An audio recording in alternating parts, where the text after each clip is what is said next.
ठीक है, दयाराम साहनी ने उत्खनन, बहुत सारे लोग उत्खनन करते हैं। एक जगह पे बहुत से विद्वान होते हैं, इसलिए वो भी प्रैक्टिकल नहीं कि आप नाम याद रखें उसका। ठीक है, जैसे धौलावीरा अभी न्यूज में आया था यूनेस्को के कारण, तो करंट वाली मैगजीन में सब मिल जाएगा आपको कौन कौन लोगों ने वहां उत्खनन किया है, वो एक अलग बात हो गई। ठीक है, तो सबसे पहले हड़प्पा से परंपरा पुरातत्व विज्ञान में, इसी में लिख लें आगे चल करके थोड़ा अगला पॉइंट। हालांकि इसका एक लोकप्रिय नाम सिंधु नदी घाटी सभ्यता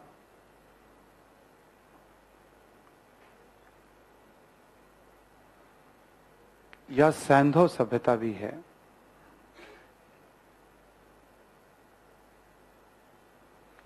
या सैंधव सभ्यता भी है। हमेशा ध्यान रखिएगा, क्योंकि इनके पास लोहे का ज्ञान नहीं था, तो नदी घाटी से दूर नहीं जा सकते थे पानी के लिए, भी इनकी सीमा थी। मैदानी इलाकों में तो थे ये, बट नदी घाटी में ही थे, नदी के आसपास वाले इलाके में थे। समझ में आ रही बात सभी को? अब नदी के किनारे क्या होता है, आप थोड़ा बहुत एफर्ट लगाओगे लकड़ी से भी, तांबा कांसा से भी, तो आप पानी निकाल दोगे आपको वहां से। तो जो इनका शहरीकरण है वो नदियों के नजदीक ही है। कुआं वगैरह के साक्ष्य तो मिलते हैं यहां से हमें, बट वो सब नदियों के नजदीक है, पक्की ईंट के कुएं बने हुए हैं। ठीक है, बट वो सब नदियों के नजदीक दूर नहीं जा सकते आप, तो मजबूरी नदी के किनारे। आप नदी के किनारे रहने के फायदे भी हैं, नुकसान भी हैं। परिवहन पे नदी पे ज्यादा निर्भर हैं आप। ठीक है, बाढ़ वगैरह जब आएगा तो उसका नुकसान भी है। ठीक है, तो वो इसकी सीमा भी हो गई है ना। तो नामकरण हो गया पहला आपका। अब लिखे काल, काल खंड। यहां लिख लें आप कि 2600 से 1900 बीसी को हड़प्पा के परिपक्व अवस्था या शहरी अवस्था का चरण माना जाता है।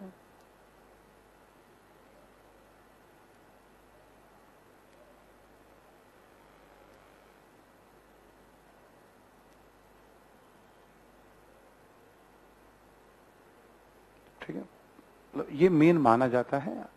इसमें भी ना जैसे कार्बन 14 पे 2300 ऐसे करके आ जाएगा डेट, मतलब डेट थोड़े बहुत बदलते रहते हैं, बट ये स्वीकार्य तथ्य है।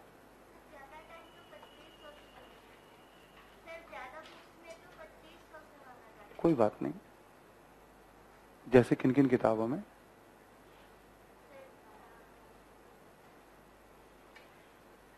मैं तो पूछूंगा, है ना। बताना मुझे जरा तुम पहले एक बार। ठीक है ना। ठीक है, तो हमने समझाया कि आपको कि ज्यादा टेंशन मत लीजिए डेट को लेकर के, अभी अनुसंधान जारी है। अब स्पेसिफिक जैसे कहते हैं ना C14 के आधार पे डेट बताएं, तो एक बात समझ में आती है, वो वैज्ञानिक तरीका है। ठीक है, अब मैं लोड देना नहीं चाहता हूं आपको भी इस तरह से, क्योंकि दूसरे जरिए से भी कुछ इन्फॉर्मेशन हम लोग पहुंचा लेते हैं क्वेश्चन के जरिए भी। ठीक है ना, तो हम बस समझ बनाते चले, पढ़ना बहुत है। बट 2600 1900 स्वीकार्य मत है। 100 500 से 150 से बहुत फर्क नहीं पड़ता है।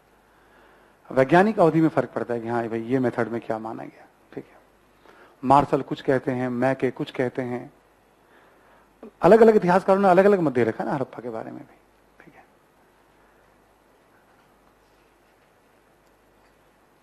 वैसे इतिहास बैकग्राउंड है क्या आपका भी? गुड।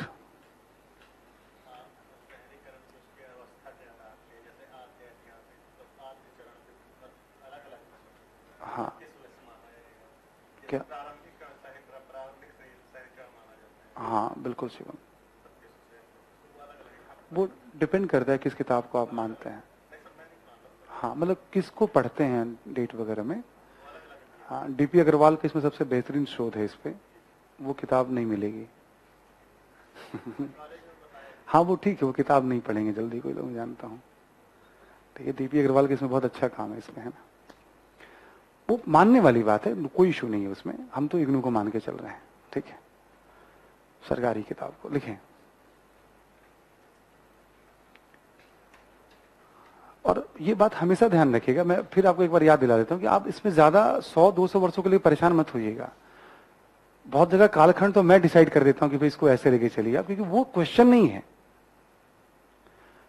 ठीक है ना। कोई बहुत साइंटिफिक रीजन हो तब वो बात हो सकती है, वो क्वेश्चन नहीं है हमारा वो, ठीक है। इसी में लिखें आप, हालांकि हड़प्पाई क्षेत्र में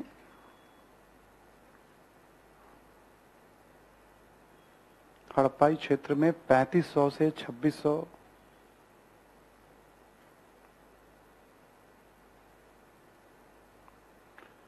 ईसा पूर्व को हड़प्पा पूर्व,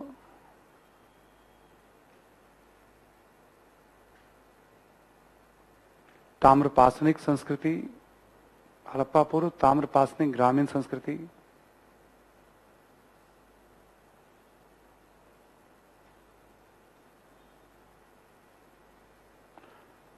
मतलब हड़प्पाई क्षेत्र कहने का मतलब पूरी सभ्यता का क्षेत्र, केवल हड़प्पा की बात नहीं कर रहे हैं। उसे हड़प्पा पूर्व ताम्रपाषाणिक ग्रामीण संस्कृति तथा 1900 से 1200 बीसी के मध्य 1900 से 1200 बीसी के मध्य उत्तर हड़प्पा ताम्रपाषाणिक ग्रामीण संस्कृति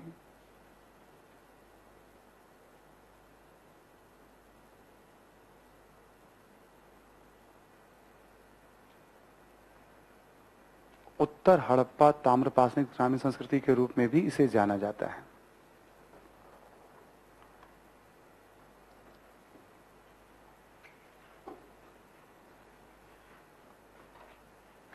ठीक है। अब जैसे मैंने भी आपको बताया, इस वाले इलाके में एग्जाम्पल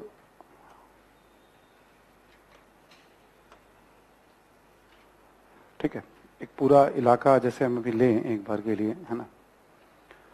मान लो जैसे ये जो इलाका है हमारा एग्जाम्पल के तौर पे, ये कुछ यहाँ का भी इलाका है, और मोटे तौर पे मान लिया कि हमने ये हड़प्पा का इलाका है, ठीक है। तो इस वाले इलाके में, पूरे इलाके की हम बात कर रहे हैं, जिसमें हम कुछ राजस्थान का इलाका आ गया, गुजरात का इलाका है ना, कुछ वैसे यूपी का भी इलाका है इसमें, है ना, मैं बताऊंगा अभी। तो हमने कहा 2600 से 1900 बीसी शहरी चरण के तौर पे। हमने कहा इसी क्षेत्र में 2600 के पहले भी ग्रामीण संस्कृतियों के अस्तित्व मिलते हैं, ताम्रपाषाणिक ग्रामीण संस्कृतियां, तांबे का प्रयोग करने वाले लोग। और इसी क्षेत्र में जब सभ्यता का पतन होता है तो आसपास के इलाकों में बड़ी संख्या में हमें ग्रामीण संस्कृति, उसको 1900 से 1200 ईस्वी हड़प्पोत्तर अवस्था, उप सिंधु, उत्तर हड़प्पा, उसे बहुत सारे नामों से जाना जाता है, पोस्ट हड़प्पा, ताम्रपाषाण में भी बताऊंगा। यानी इस पूरे क्षेत्र को हड़प्पाई अंचल या हड़प्पाई क्षेत्र, ठीक है, इस पूरे क्षेत्र को हड़प्पाई अंचल या हड़प्पाई क्षेत्र, क्लियर सभी को ना। तो हम बात कर रहे हैं इस समय हम एक थोड़ा सा कालखंड के बारे में भी, कि हम मोटे तौर पे 2600 से 1900 बीसी ये कालखंड है इसका। इसके पहले वो 2500 से भी आप 1900-1800 कह सकते हो, उसे थोड़ा 100-50 आगे पीछे होता रहता है। उससे पहले वहां पे एकाएक कोई शहरी सभ्यता भी नहीं होती है। हो सकता है उससे 100-200 साल पहले वहां धीरे धीरे एक शहरी संस्कृति इवॉल्व कर रही हो। तो जैसे जैसे अनुसंधान होता है ना, उसके छोटे छोटे वर्गीकरण होने शुरू हो जाते हैं। जैसे एक रहमान ढेरी करके इलाका है, 2600 से पहले वहां शहरीकरण के सारे साक्ष्य मिलने शुरू हो जाते हैं। रहमान ढेरी करके पाकिस्तान में एक जगह है, वहां 2600 से पहले ही, बहुत पहले शहरीकरण के साक्ष्य, ठीक है। तो ऐसे देखा जाता है। बट आप ये ध्यान रखिएगा, दूसरा हो गया कालखंड को लेकर के, यहाँ ये अवधि मानी गई है मोटे तौर पे। तीसरा लिखा भौगोलिक विस्तार के बारे में, इंपॉर्टेंट है बहुत ही।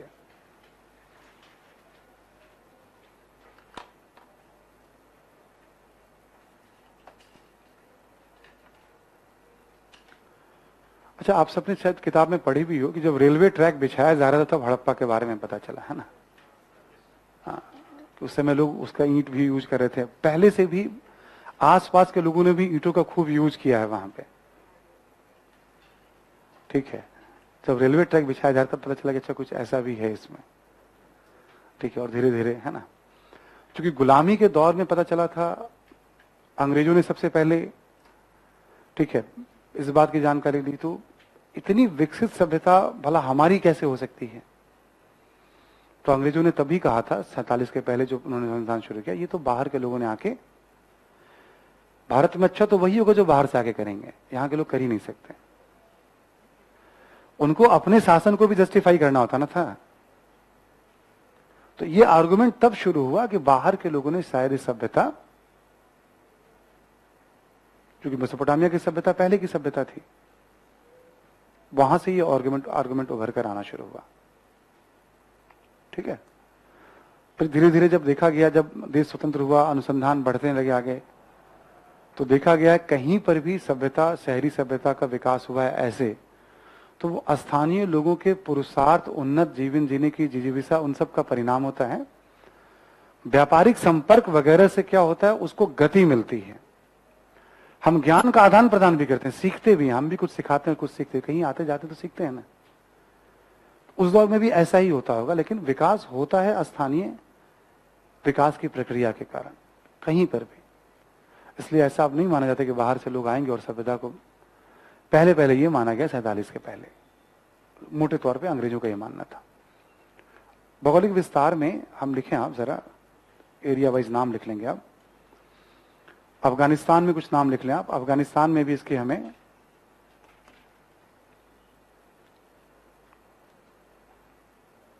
लिखें। आप एक जगह है शोर्तघोई, सारे साइट्स आपको मैप पे तो नहीं दिखेंगे, मतलब जो दोनों एनसीईआरटी है। अफगानिस्तान रहने दीजिएगा, आप एक आइडिया रखिएगा, शोर्तघोई है ना। इसके बारे में 2 पॉइंट लिख लें। एक तो यहां से नहरों के अवशेष मिले हैं, नहरों के अवशेष,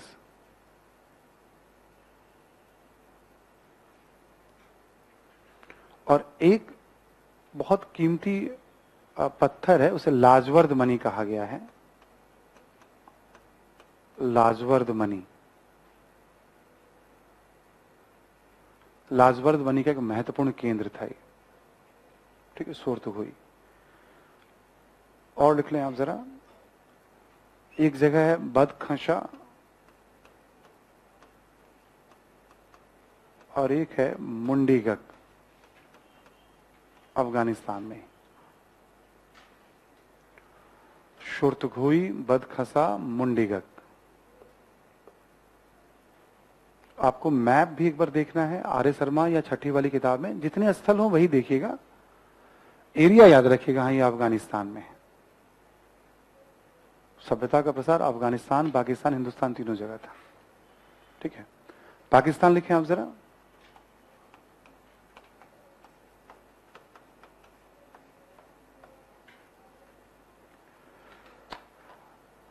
पाकिस्तान में लिखें पश्चिमी पंजाब में हड़प्पा,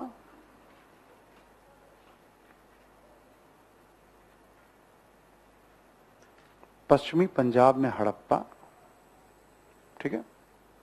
जहां हमने बताया जो पाकिस्तानी पंजाब है, ठीक है, वहां हड़प्पा, जहां से पहली बार उत्खनन शुरू हुआ था, ठीक है।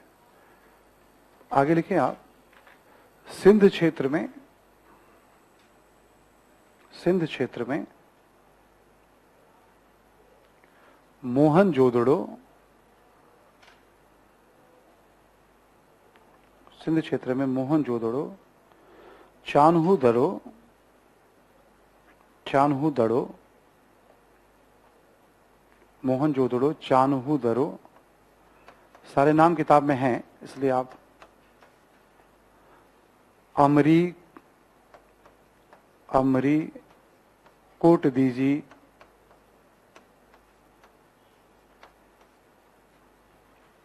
अमरी कोट दीजी इत्यादि,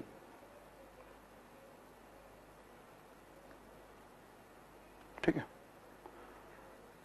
एक और लिख लो आप, पाकिस्तान में ही अगला पॉइंट लिखो। पाकिस्तान के दक्षिणी पाकिस्तान के मकरान तट पर,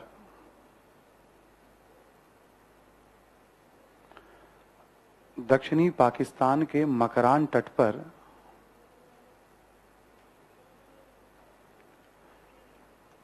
सुतका जंडोर,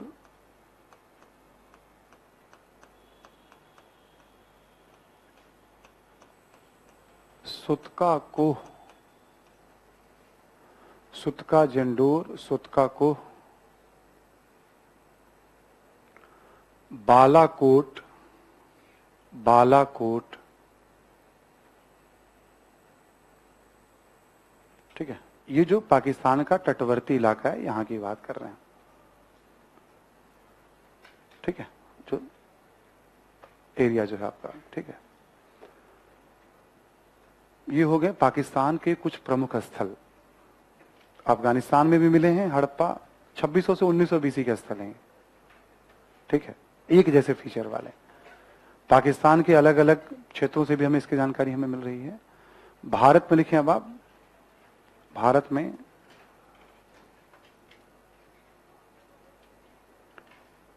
लिखे आप पहले पंजाब में रोपड़, पंजाब में एक जगह है रोपड़, इंपॉर्टेंट है ये काफी। और भी है, बारा है, संघोल ऐसे करके, बट रोपड़ ही नाम थोड़ा प्रमुख है उसमें। पंजाब के बाद आप लिखो जरा गुजरात में,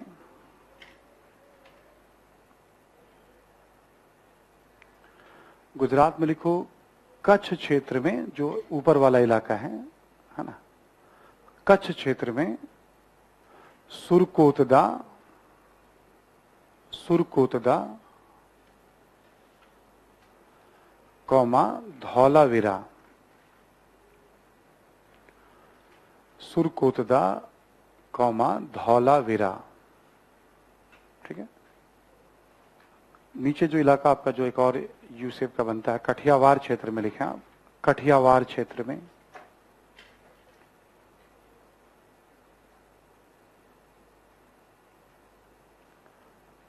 लोथल, बहुत फेमस जगह है लोथल,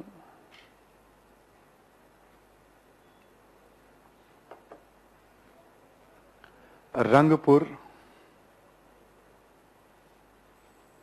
रंगपुर, रोजदी,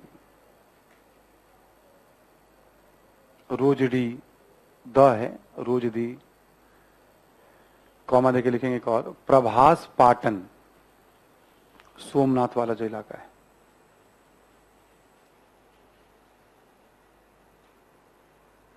प्रभास पाटन, ठीक है। ऐसा नहीं कि सारे नाम सबसे आपको याद रखने हैं, किताब में देखिएगा मैप पे पढ़ते के दौरान। अभी मैं चर्चा के दौरान बता दूंगा इसमें 5-6 कौन महत्वपूर्ण है, उस पर हमें ज्यादा ध्यान रखना है, ठीक है। तो गुजरात हो गया आपका, पंजाब हो गया आपका, महाराष्ट्र में लिख लें आप दैमाबाद, महाराष्ट्र में दैमाबाद, दैमाबाद,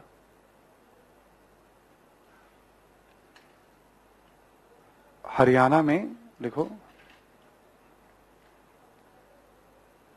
राखी गढ़ी, राखी गढ़ी, कौमा बनावली,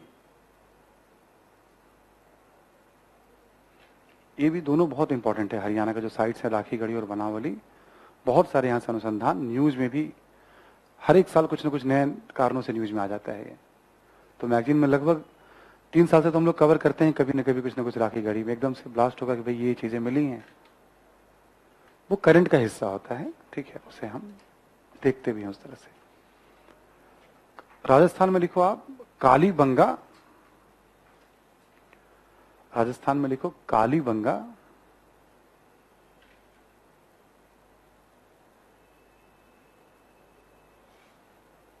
ठीक है।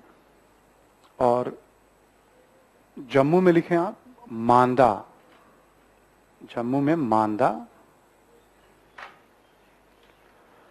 और उत्तर प्रदेश में लिख लें आप आलमगीरपुर, आलमगीरपुर, ठीक है।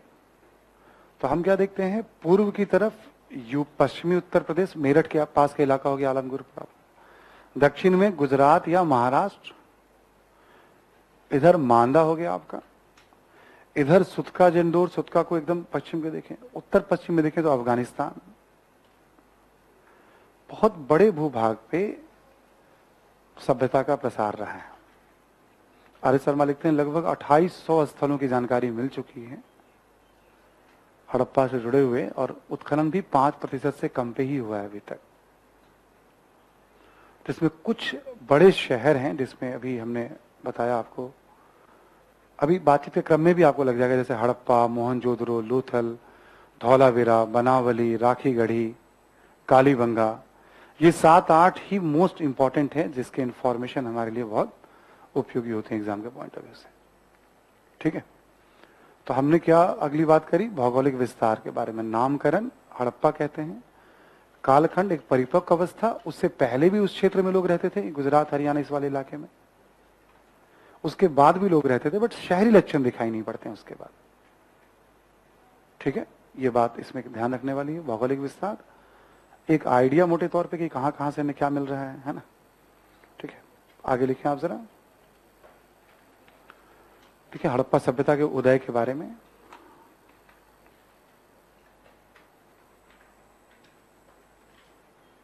हड़प्पा सभ्यता के उदय के बारे में लिखें। प्रारंभ में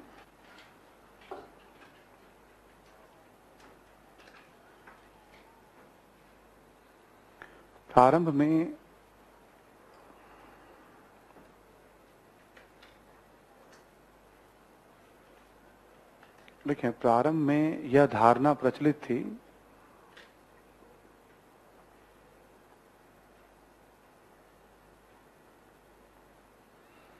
कि मेसोपोटामिया के लोगों ने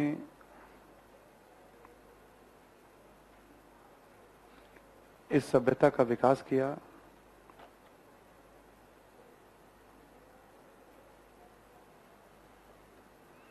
सभ्यता का विकास किया।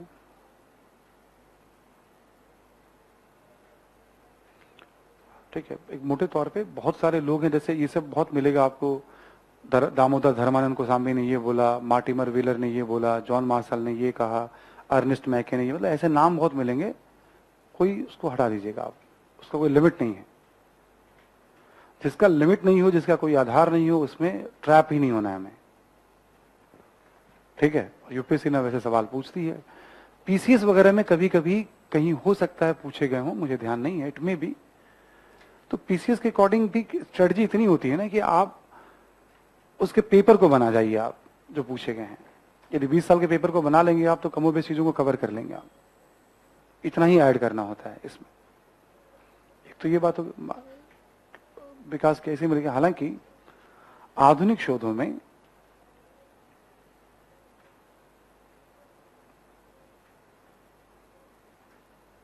दोनों सभ्यताओं के बीच कई महत्वपूर्ण अंतर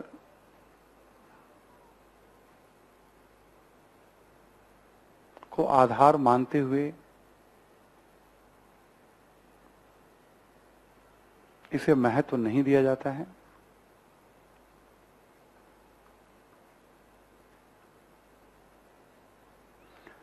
अंतर को आधार मानते हुए इसे महत्व नहीं दिया जाता है।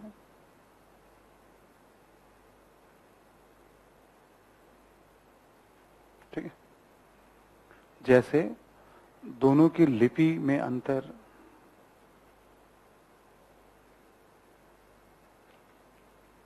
दोनों की लिपि, कौमा, नगर नियोजन,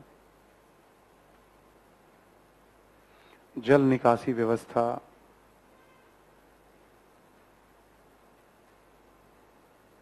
इत्यादि बहुत सारे अंतर हैं। जिनका मेंस होता है उनको थोड़ा ज्यादा से ज्यादा अंतर, छोटी छोटी बातें बतानी, जिनका पेपर है, जिनको नहीं है तो बस, क्योंकि ऑब्जेक्टिव के मकसद से मेंस में तो कभी आएगा ही नहीं है।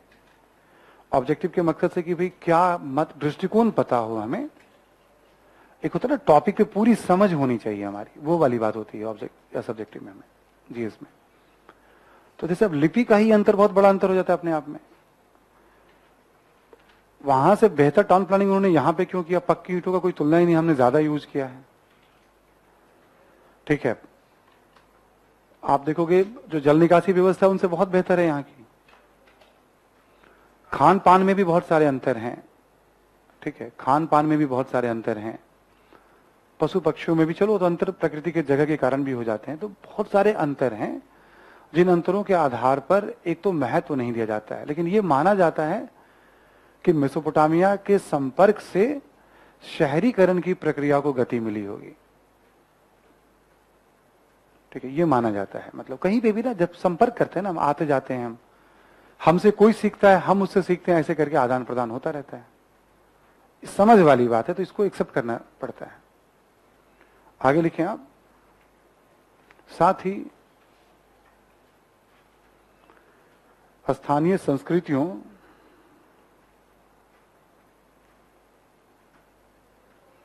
जैसे मेहरगढ़,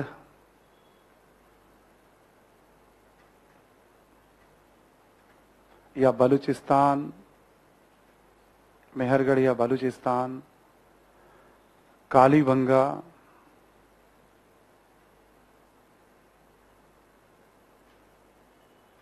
इत्यादि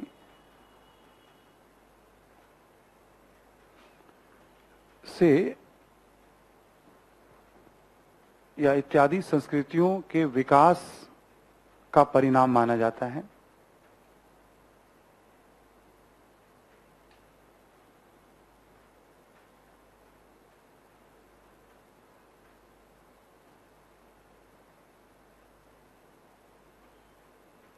ठीक है, विकास का परिणाम माना जाता है, ठीक है, इत्यादि संस्कृतियों के विकास का परिणाम माना जाता है। देखें, साथ ही यह भी कि मेसोपोटामियाई संपर्क से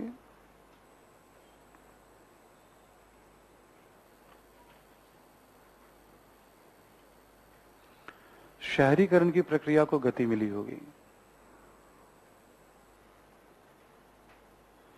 मेसोपोटामियाई संपर्क से शहरीकरण की प्रक्रिया को गति मिली होगी।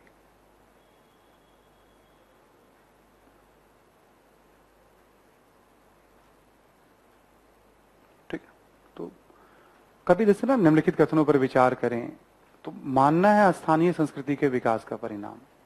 यदि कोई स्टेटमेंट ऐसा आ जाए तो उसको यस करना, ये स्वीकार्य मत है, इसमें विवाद नहीं है। ठीक है, अब चूंकि देखो दो बात है, एक तो है कि हड़प्पा की लिपि ही पढ़ी नहीं गई है, उसकी बात करलिंगम समाज के दौरान है ना, तो हम दावे से कैसे कह सकते हैं कि उस समय की राजनीति कैसी रही होगी।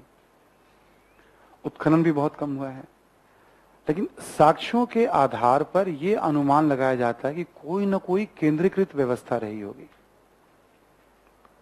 जैसे एक ही जैसा टाउन प्लानिंग है बहुत जगहों पे, अंतर भी है लेकिन एकरूपता बहुत है।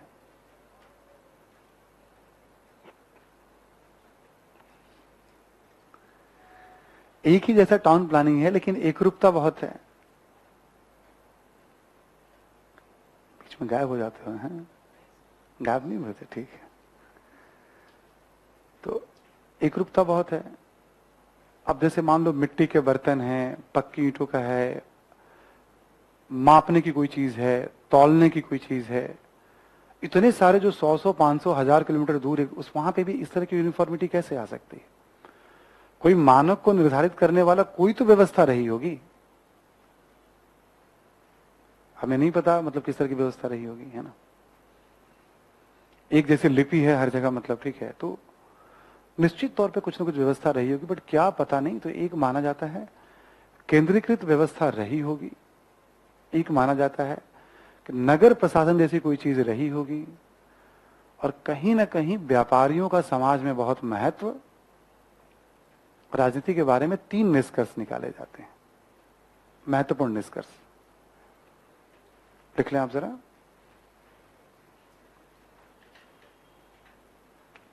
राजनीति संबंधी निष्कर्ष,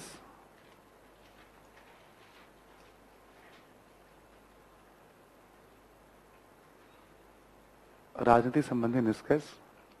पहला पॉइंट लिखें आप, केंद्रीकृत व्यवस्था का अनुमान, केंद्रीकृत राजनीतिक व्यवस्था का अनुमान लगाया जाता है।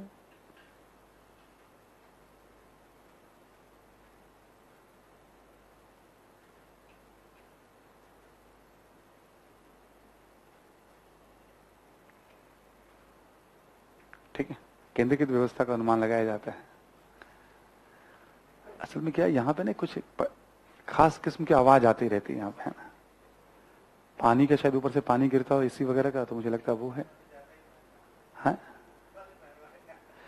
तुम भी वहीं बैठते हो।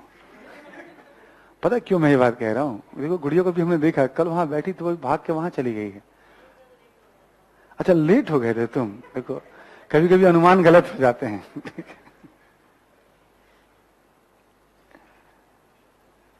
अच्छा, इससे क्या कंसंट्रेशन लेवल बढ़ेगा ना, बार बार देखो शोर के बावजूद पढ़ रहे हो तुम, ठीक है ना।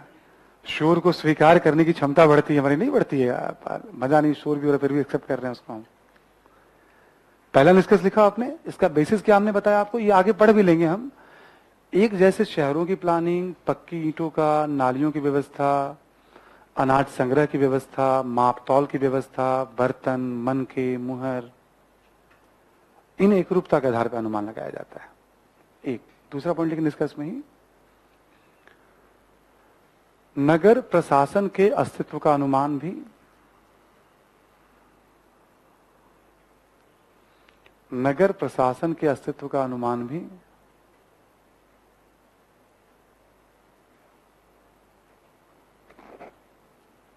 ठीक है। क्योंकि कोई भी नगर बहुत ऑर्गेनाइज हो, इसका मतलब कोई ना कोई इसको देखने के लिए अलग से व्यवस्था रही होगी, ठीक है। तीसरा पॉइंट लिखें, प्रशासन में या समाज में व्यापारियों का विशेष महत्व रहा होगा।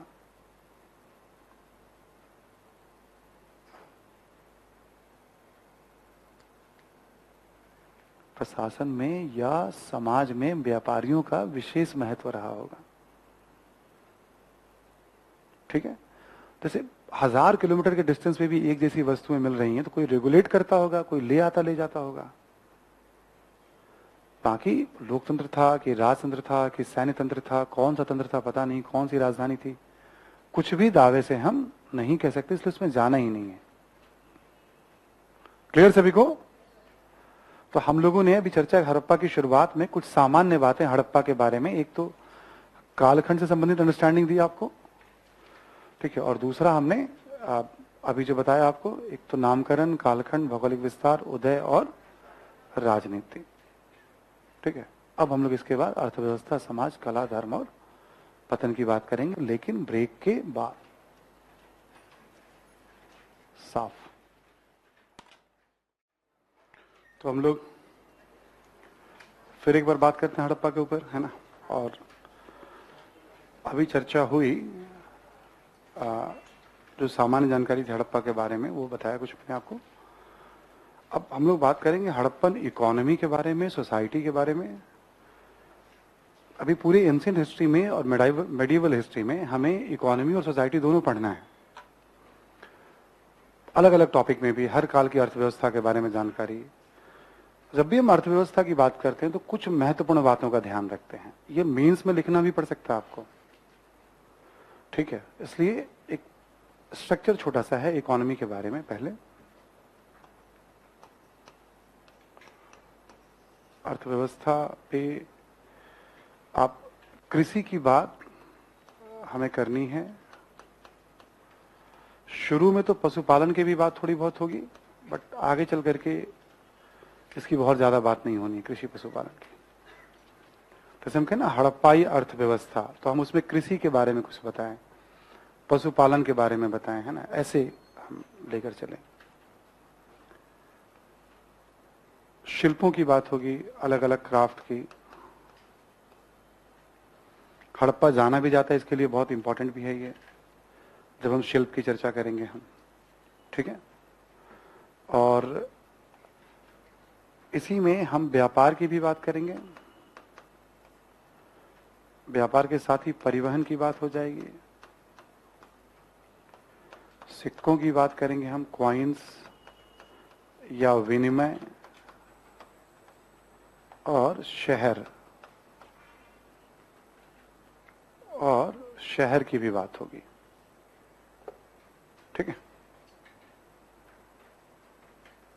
कृषि, पशुपालन, ठीक है, शिल्प, व्यापार, परिवहन ये व्यापार और परिवहन की बात कर रहे हैं हम, सिक्कों के बारे में या एक्सचेंज के बारे में और शहर के बारे में कुछ भी जानकारी हो तो हम पढ़ते हैं। जैसे ना हड़प्पन इकोनॉमी आपको कभी लिखने के लिए कहा जाए, इन पे ही 2-2 4-4 लाइन आपको लिखने पड़ेंगे। मौर्य काल आपने नहीं पढ़ा, कहा जाए मौर्यकालीन अर्थव्यवस्था, तब भी आप इन्हीं बिंदुओं पे आपको बात करनी है। ठीक है, ऐसे ना 8-10 स्ट्रक्चर पूरे बनेंगे। जैसे चित्रकला का बताया मैंने भी आपको, अब इकोनॉमी का, ये स्ट्रक्चर मेंस के लिए बहुत यूजफुल है। कभी साहित्य का बताऊंगा मैं आपको। समझ में आ रही बात सभी को ना? स्ट्रक्चर को संभाल के रखना है। इंफॉर्मेशन तो थोड़े आते जाते रहते हैं, कभी बढ़ जाएंगे कभी घट जाएंगे। ठीक है, स्ट्रक्चर ध्यान रहने से आप तुरंत फ्रेम कर पाओगे अपने आंसर को। अब 1 बाय 1 एग्जाम्पल लेना शुरू करते हैं हम इसका। ठीक है, देखिए आपसे ना कृषि के बारे में,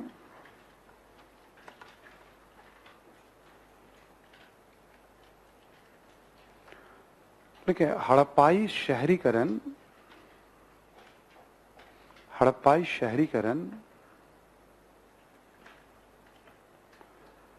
कृषक अधिशेष के बिना संभव नहीं। हड़प्पाई शहरीकरण कृषक अधिशेष के बिना संभव नहीं। ठीक है, यानी खेती किसानी में ज्यादा उत्पादन न हो तो उसके बिना शहर में लोग कैसे रहेंगे? हम सब शहर में हैं, खाने के सामान हमें मिल जाती है तभी तो शहर में हैं। तो हड़प्पाई क्षेत्र में आसपास के इलाकों में इतनी खेती होती होगी कि वहां से टैक्स के रूप में या व्यापार जैसे भी हो वो उत्पाद शहरों में आ जाते होंगे। हड़प्पा के लोग खुद खेती करवाने में रहे हों या ग्रामीण समाज से वो ले आते हो अनाज। देख के साफ साफ लगता है भाई वहां खेती तो होने से रही, शहरीकरण पूरा है।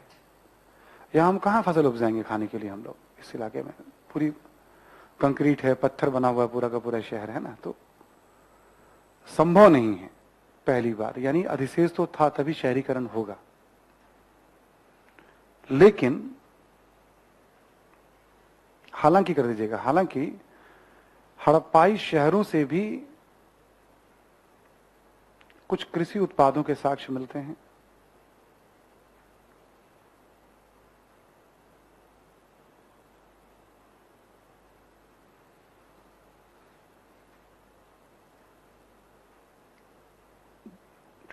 कृषि उत्पादों के साक्ष्य मिलते हैं, जैसे हड़प्पा से गेहूं,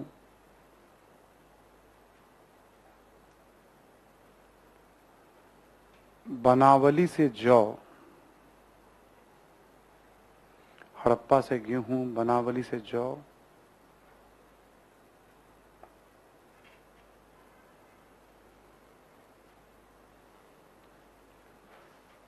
तथा लोथल से चावल।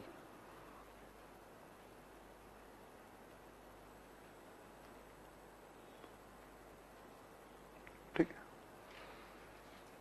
ये तो क्लियर है कि भाई हड़प्पा के पहले भी खेती के प्रमाण है। तो ऐसा माना गया तो शहर में भी अनाज के, मतलब एकदम से अनाज को टुकड़े उस तरह से अर्ध जले अनाज हैं या किसी बर्तन में चिपके हुए कुछ उसकी भूसी वगैरह है, उसको देख करके माना गया कि नहीं ये सब है। इसी में लिखे कि देखो एक बात और, कि जैसे हल फाल वगैरह की बात करें हम, तो शहरों में तो मिलने से रहा तो ग्रामीण क्षेत्रों में मिलेगा। ग्रामीण चीजें वैसे ही नष्ट हो जाती हैं। फिर भी मिट्टी के बने हुए हल फाल इत्यादि की जानकारी हमें मिल रही है। लिख लें आप जरा अगला पॉइंट। देखिए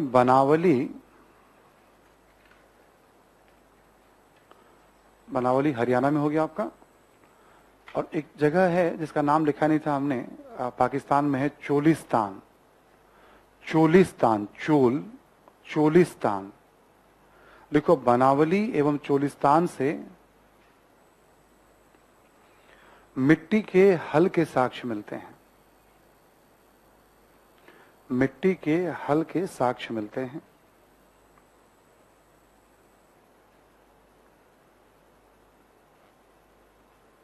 ठीक है, एक और लिखें आप अगला पॉइंट, कि कालीबंगा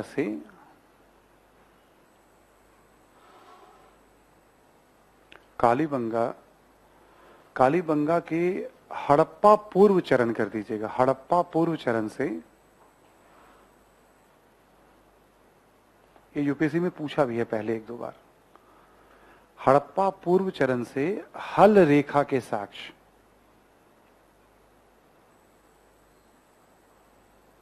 हड़प्पा पूर्व चरण से हल रेखा के साक्ष्य, ठीक है। जो हल रेखा होती है उसके भी एविडेंस मिल रहे हैं। कैसे सुरक्षित रह गया होगा मैं बता नहीं पाऊंगा इसको भाई, बट यूपीएससी पूछ भी चुकी है इसको।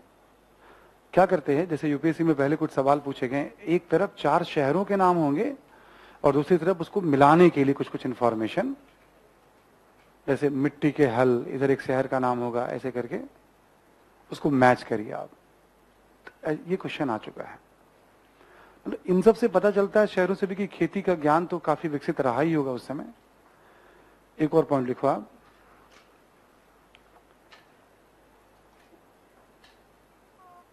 जैसे सिंचाई के बारे में जान लो आप कि जैसे खेती है तो सिंचाई भी होती ही होगी। आर्य शर्मा कहते हैं कि एक फसल का उत्पादन करते होंगे, जब बाढ़ आती होगी तो फिर तो फसल गई, बाढ़ के उतर जाने के बाद वो फसल बोते होंगे और फिर ऐसा अनुमान लगाते हैं वो, ठीक है। और कभी भी सिंचाई में जैसे बारिश का जो पानी होता है उसका अपना हमेशा से एक रोल है। बाढ़ आ गई तो उससे मिट्टी की उर्वरता तो बढ़ ही जाती है, कम से कम एक फसल जाता भी तो उर्वरता बढ़ जाती है, ठीक है। अपने साथ बहुत सारे पोषक तत्वों को लेकर के भी आती है बाढ़, है ना। लोग सिंचाई करते थे नहीं करते थे, लोग मैन मेड सिस्टम के बारे में कहना, कहीं कहीं से नहरों के, बांध वगैरह के साक्ष्य मिलते हैं, बट कृत्रिम सिंचाई बहुत ज्यादा प्रचलित नहीं रही होगी। लिखो आप जरा यहां पे, प्राकृतिक सिंचाई प्राकृतिक तरीके से सिंचाई लोकप्रिय रही होगी।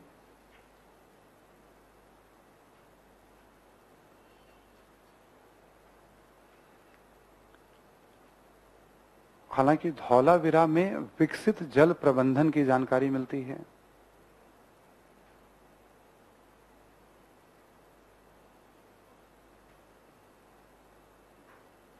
विकसित जल प्रबंधन,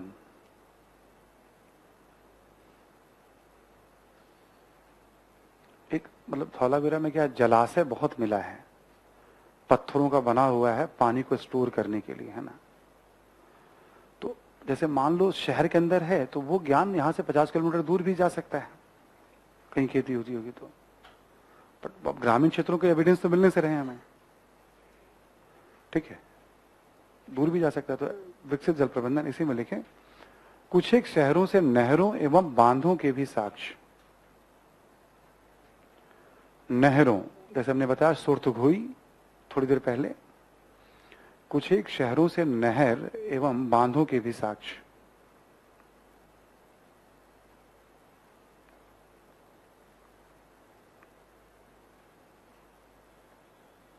ठीक है, नहर एवं बांधों के भी साक्ष्य, करेक्ट। ऐसा अनुमान है मोटे तौर पे। तो ये हमने भी ले लिया कि भाई कृषि से संबंधित जानकारी क्लियर सभी को। हम इंफॉर्मेशन भी साथ ही लेते हुए चल रहे हैं। राइटिंग में हमें ज्यादा इंफॉर्मेशन नहीं देना, पहले भी सिखा चुका हूं मैं आपको। यदि इंफॉर्मेशन कहीं एग्जाम्पल 2-3 कर रहा हूं, इसका मतलब है कि पीटी के मकसद से कर रहा हूं। मेंस में एक ही एग्जाम्पल पर्याप्त होता है, कोई सा भी। जैसे हमने कहा बनावली और चोलिस्तान, ठीक है, तो पीटी के मकसद से दोनों मैंने बताया आपको। अदरवाइज कोई भी दे देता कि मिट्टी के हल मिले हैं, है ना, बस वो भी काफी था, नहीं भी दे बनावली चोलिस्तान तो ये इन्फॉर्मेशन। अब क्या होता है, इन्फॉर्मेशन हड़प्पा में भी ज्यादातर लोग ऐसे पढ़ते हैं, जैसे बनावली, तो पढ़ते चले जाएंगे वहां क्या क्या मिला। तो हमने पढ़ तो लिया, बट हम उसका यूज कैसे करेंगे फिर हम। तो प्रारंभिक परीक्षा में चीजों को याद अलग तरीके से करते हैं, हम उसे यूज ही नहीं कर पाते हम। उन्हीं इन्फॉर्मेशन को क्या करते हैं हम, जैसे इकोनॉमी, सोसाइटी, कला, उससे क्या होता है घटनाएं डेवलपमेंट को समझने में भी हेल्प कर देती है इन्फॉर्मेशन, मेंस में भी काम आ जाएंगे वो इन्फॉर्मेशन। संदर्भ होते ही थोड़ा बेहतर तरीके से याद। जैसे आप सोचोगे ना हड़प्पाई कृषि, कुछ फसलों का ज्ञान, हल रेखा का ज्ञान, हल के प्रमाण, सिंचाई, आपने कॉन्सेप्ट बना लिया। क्या हमें याद आया कि नहीं आया, हमने क्या पढ़ा था, नहीं आया कोई बात नहीं, कॉन्सेप्ट तो रहेगा साथ। यस, सबसे पीछे से आवाज नहीं आई भाई, लास्ट में 3 लोग जो बैठे हुए हैं, ठीक है। हाँ, नटखट हो तुम, हाँ। ठीक है, आगे लिखे आपसे, कृषि के बाद पशुपालन।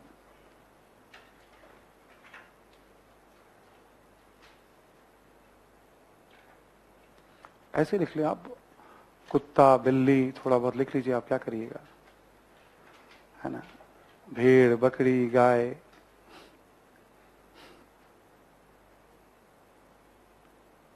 भेड़ बकरी गाय इत्यादि पालतू पशुओं की जानकारी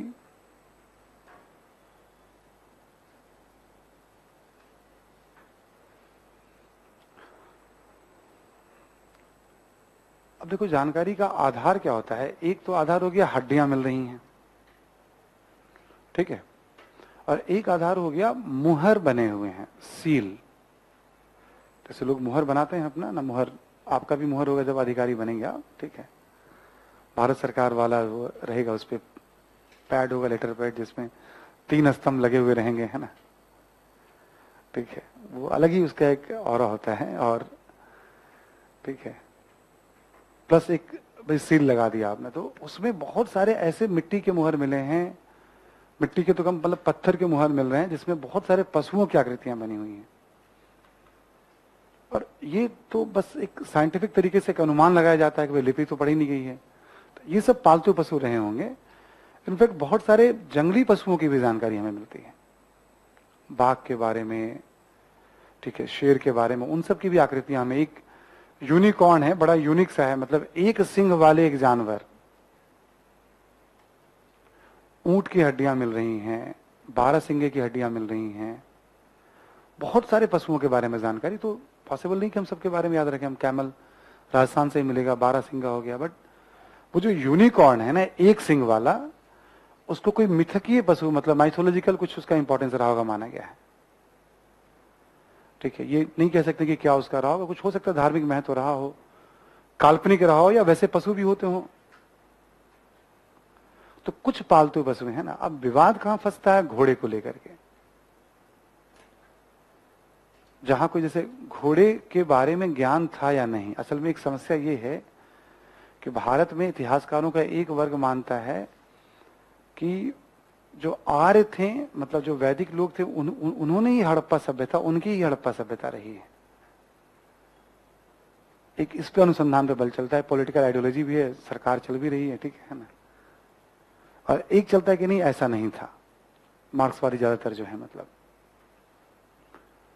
हालांकि यूपीएससी ने 2-3 साल पहले, 4 साल पहले जो प्रश्न पूछा, यूपीएससी भी यही मानती कि घोड़ों का ज्ञान नहीं था। क्वेश्चन पढ़ने से ना ये सब भी आइडिया लगता है कि यूपीएससी क्या मानती है। अब इस पे एक डिबेट आ जाता है कि कहीं मिट्टी की कुछ मूर्तिकाएं मिल रही हैं, कुछ संदेहास्पद हड्डियां मिली हैं, पहचान शायद घोड़ों के, बट ऐसा माना जाता है कि घोड़ों का ज्ञान इन्हें नहीं था, या घोड़ों से परिचय इनका नहीं था। हालांकि मानने की रीजन नहीं है, जिन क्षेत्रों में है उन क्षेत्रों में कहीं ना कहीं संपर्क तो रहा ही होगा, यदि घोड़े होंगे तो, मतलब ऐसा तो है नहीं कि भाई घोड़े को देखा ही नहीं होगा इन लोगों ने, है ना, बट साक्ष्य नहीं मिलते हैं। क्योंकि ये डिबेट एक ना हिस्टोरिकल, एक पूरा दृष्टिकोण बदलने वाला डिबेट हो जाता है। तो यूपीएससी ने सवाल भी पूछा उसके ऊपर कि 4 स्टेटमेंट उसमें घोड़े का ज्ञान था या नहीं, ऐसा करके क्वेश्चन पूछा था, उसमें ना मारना ही है, और वही उसका आंसर भी था। तो पशुपालन में एक सामान्य बात हो गई, खेती के साथ पशुपालन होना ही होना है। पशु शहर में भी मिल जाएंगे आपको, खाद्य पदार्थ के रूप में भी पशुओं का महत्व है। खूब सारी हड्डियां मिल रही हैं, मछली की हड्डियां बड़ी सारी मिली हैं, अलग अलग जानवरों की। मांसाहारी भी थे हड़प्पाई लोग, है ना। इसी में लिखे आप एक और पॉइंट, हड़प्पा वासी घोड़े से परिचित थे या नहीं, इसको लेकर संदेह है।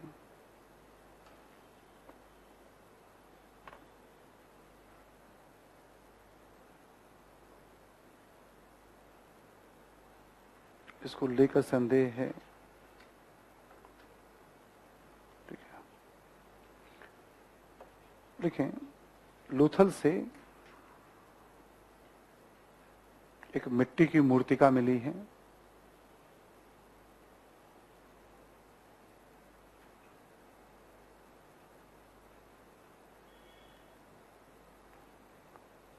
मिट्टी की मूर्तिका मिली है, तथा कुछ अन्य स्थलों से भी संदेहास्पद साक्ष्य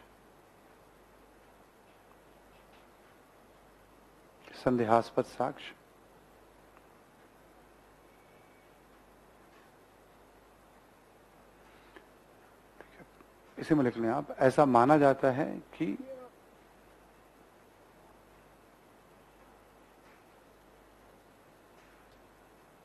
घोड़ों से हड़प्पा वासियों का परिचय नहीं था।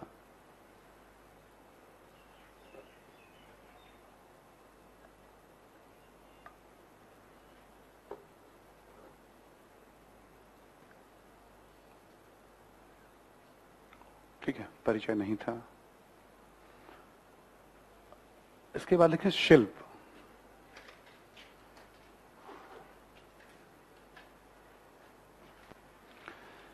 शहर में क्या होता है, गैर कृषि गतिविधियां बहुत होती हैं, तो उसमें शिल्प मतलब बहुत सारी चीजों का जो उत्पादन होता है और उसका व्यापार, शिल्प और व्यापार दो महत्वपूर्ण गतिविधि हो जाती है। तो बड़ी संख्या में शिल्पों के साक्ष्य मिलेंगे आपको। देखिए आप, बड़ी संख्या में शिल्पों के साक्ष्य।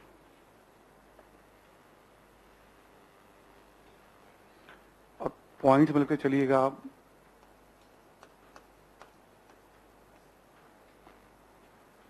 देखें आप, जैसे धातु के बर्तन, उपकरण, आभूषण,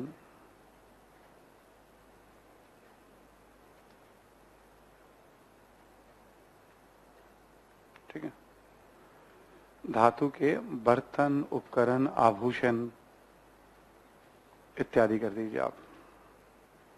यहां नोट करके लिख लें आप। सोना, चांदी, तांबा, कांसा,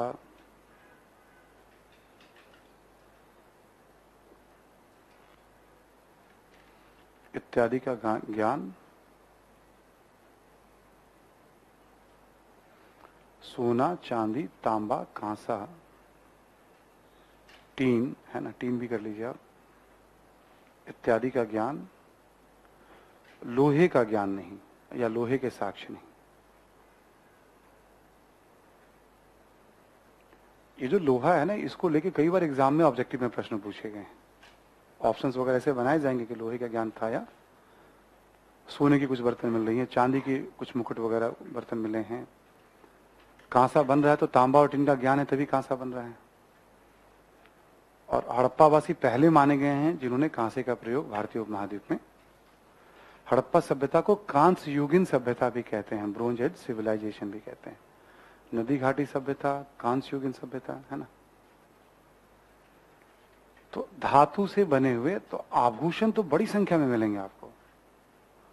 मिट्टी के भी मिलेंगे, पत्थर के भी मिलेंगे, धातु के भी मिलेंगे। भाई क्रेज तो ऐसा था कि हड्डियों के भी आभूषण बनते थे, जानवरों के हड्डियों के। कहा जाता है, कई इतिहासकार कहते हैं, इसमें स्वीकृति भी है, सहमति भी है, जितने तरह के आभूषण आज प्रयोग किए जाते हैं समाज में, लगभग हर टाइप के आभूषण उस दौर में भी प्रचलन में थे। ठीक है, यहां तक कि चानुदरों से लिपस्टिक जैसे भी एविडेंसेस मिल रहे हैं। चानुदरों से उसके भी एविडेंसेस की बात की, भाई काजल के एविडेंसेस, मतलब तमाम तरह की चीजों के एविडेंसेस मिल रहे हैं। तो धातु हो गया आपका एक, शिल्प हो गया आपका दूसरा। लिखें आप,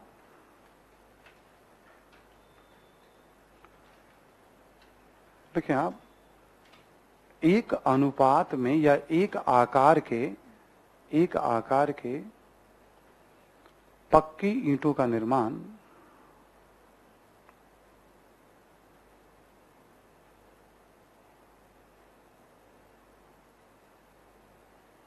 ठीक है। कालीबंगा के हर शहर में पक्की और कच्ची दोनों ईंटों का प्रयोग किया गया है। कालीबंगा कहने से हड़प्पा के प्रत्येक शहर में। कालीबंगा एक ऐसा शहर है जहां कच्ची ईंटों का प्रयोग बहुतायत में किया गया है। हर जगह पक्की ईंटों की संख्या ज्यादा दिखेगी आपको, और उसका भी एक लंबाई, चौड़ाई और ऊंचाई का है 4:2:1 का रेशियो है। आप कहीं चले जाएं, आप पाकिस्तान का कोई शहर हो, गुजरात का कोई शहर हो, आलमगीरपुर हो उत्तर प्रदेश में, वहां भी उसी शेप के ईंट मिलेंगे आपको। तो कितना पॉपुलर रहा होगा ये शिल्प, ये ज्ञान, कैसे इसका मतलब है उपयोगिता। कोई भी ज्ञान जो समाज के लिए उपयोगी हो, आदान प्रदान तो हो ही जाता है। बहुत लोकप्रिय शिल्प में रहा होगा पक्की ईंटों का निर्माण। ईंटों को पकाने के लिए आप कुछ न कुछ उसके लिए आप फ्यूल का तो यूज करेंगे, आप संसाधन का यूज करेंगे आप। और ऑब्वियस है उस समय के हिसाब से देख के तो लग रहा है कि भाई कोयले वगैरह का यूज तो होता नहीं होगा, लकड़ी का यूज हुआ होगा। तो जब बड़े पैमाने पे यूज है तो आसपास के जितने भी वन संसाधन है उसका खूब उपयोग जलाने के लिए। जलावन का सबसे बड़ा स्रोत वही रहा होगा। अब भोजन पकाइए या कुछ भी करिए आप, है ना, ठीक है। तो वो एक समस्या रही होगी, आसपास जंगल सब समाप्त हो गए होंगे। बड़े पैमाने में दूर दराज में भी यूज कर लिया होगा लोगों ने। तो कहते हैं ना कि पर्यावरण, प्रकृति तो खुद ही बदलाव करती रहती है, और हम कुछ कर दें तो बदलाव तो करेगी करेगी आज न कल वो, ठीक है। ईश्वर करे अब हम लोग के जीवन काल में कोरोना जैसी कोई चीज दोबारा ना आए, ठीक है। मतलब अदरवाइज कोई फिर बड़ा बदलाव प्रकृति, पुतिन तो जो करना है कर ही रहे हैं। पुतिन को जो बदलाव करना वो कर रहे हैं, हम करें प्रकृति ना बदलाव कुछ करें, है ना। अपने यहाँ फुर्सत में इतने लोग हैं, व्हाट्सएप वगैरह पे भी खूब चलता है। अभी कोई डायलॉग है उसमें शायद पिक्चर में झुकेगा नहीं, है ना, पुष्पा जो है। अब किसी ने लिखा पुष्पा और पुतिन झुकेगा नहीं, ठीक है। पुष्पा और पुतिन जो है झुकेगा नहीं, है ना। अगला पॉइंट लिखें आप, कपड़ों के साक्ष्य, जैसे मोहनजोदड़ो से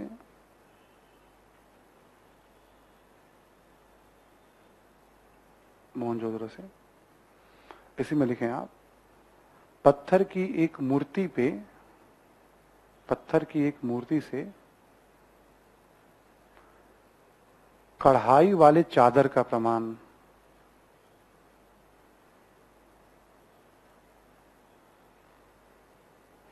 कढ़ाई वाले चादर, फूल वगैरह बने हुए, उसमें 3 पत्तियां बनी हुई हैं बेसिकली, ठीक है। वो मूर्ति आपको मिल जाएगी, किताब में तस्वीर है उसके, है ना।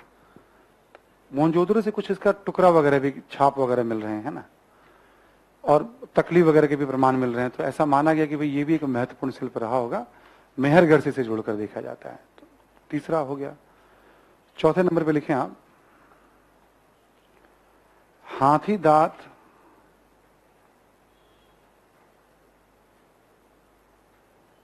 दांत से संबंधित कुछ शिल्पों के साक्ष्य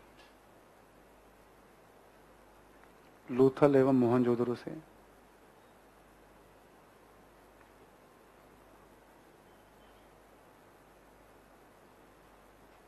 लोथल एवं मोहनजोदड़ो से जैसे कंघियां मिल रही हैं, मापने का कुछ कंघी मिल रही है जैसे हाथी दांत का, तो बहुत महंगा ही रहा होगा वो। कुछ हाथी दांत वगैरह की चीजें जो समाज के जो समृद्ध लोग होंगे वही यूज करते होंगे।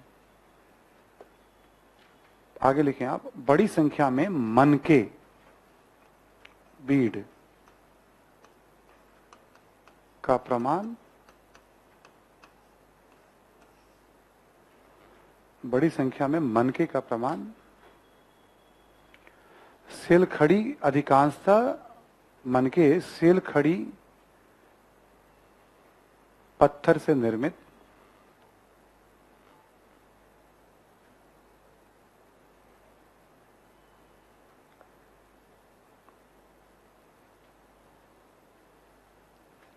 एक पत्थर है उसका थोड़ा मुलायम सा पत्थर है, मनके बहुत सारे बने हुए हैं, ठीक है। मतलब मन का एक तरह का, मान लो इसी कॉमा देकर लिख लो आप, संभवतः इसका निर्माण आभूषण एवं पशुओं के पहचान के लिए,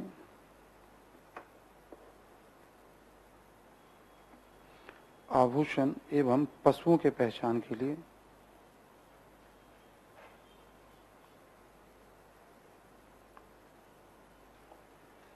ठीक है। कॉमा देकर लिखो, लोथल एवं चान्हू दड़ों से, लोथल एवं चान्हू दड़ों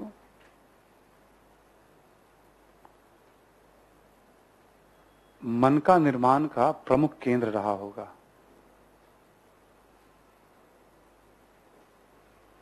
लोथल एवं चान्हू दड़ों मन का निर्माण का प्रमुख केंद्र रहा होगा।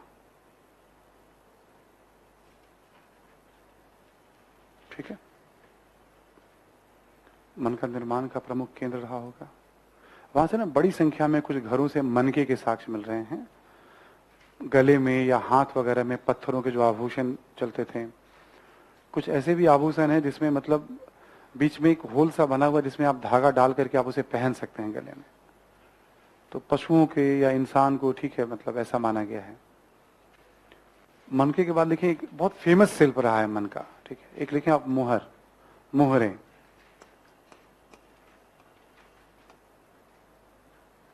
ठीक है, सील्स, मोहरे। देखें, सेलखड़ी से निर्मित, सेलखड़ी से अधिकांशता कर लीजिएगा, अधिकांशता सेलखड़ी से निर्मित बड़ी संख्या में मोहरों के साक्ष्य भी मिलते हैं।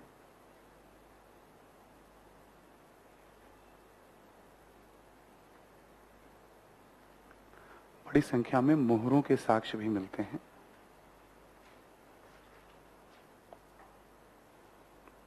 ठीक है, यहां लिखिए आप, सर्वाधिक साक्ष्य मोहनजोदड़ो से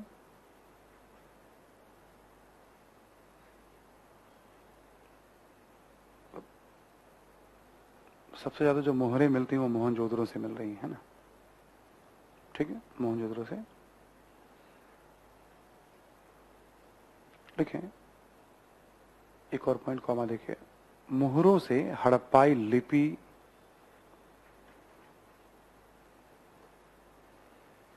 हड़प्पाई लिपि धर्म, मोहरों से हड़प्पाई लिपि धर्म,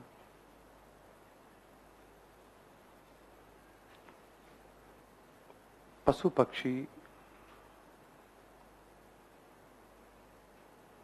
एवं कई अन्य पहलुओं की भी जानकारी मिलती है। कई अन्य पहलुओं की भी जानकारी मिलती है।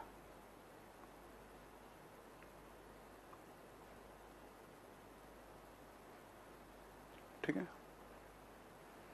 पहलुओं की भी जानकारी मिलती है। जैसे होता है ना, हड़प्पा के बारे में हम कैसे जानते हैं, तो भौतिक अवशेष से जानते हैं। उसमें एक अवशेष हो गया मुहर, बट मुहरों में इतनी सारी आकृतियां बनी हुई कि बहुत इंपॉर्टेंट सोर्स माना जाता है उसको। थोड़ा और आगे भी कुछ कुछ इसके जानकारी मिलेंगे आपको। मुहरों का उपयोग किया जाता होगा किसी वस्तु वगैरह की पहचान के लिए। मुहरें जो मिली है उसके बारे में माना जाता है वस्तुओं के पहचान में इसकी बड़ी भूमिका रहती होगी, या ब्रांडिंग वगैरह में रहती होगी। भाई ये इस ब्रांड की वस्तु है, ठीक है ना, जो पैकिंग वगैरह होकर जाता होगा। ठीक है, मुहर आपने लिख लिया, मन का आपने लिख लिया, दो इंपॉर्टेंट हो गए शिल्प में। एक लिख लिया बर्तन के बारे में भी।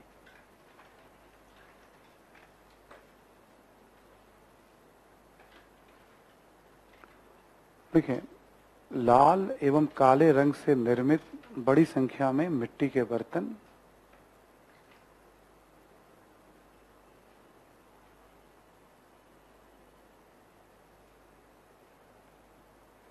मिट्टी के बर्तन, बड़ी संख्या में मिट्टी के बर्तन।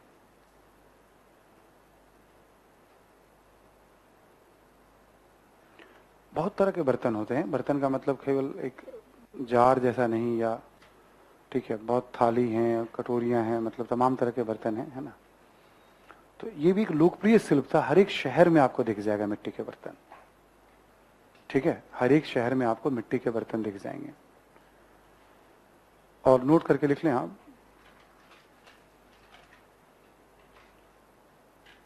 देखिए, पत्थर धातु, पत्थर धातु एवं मिट्टी से निर्मित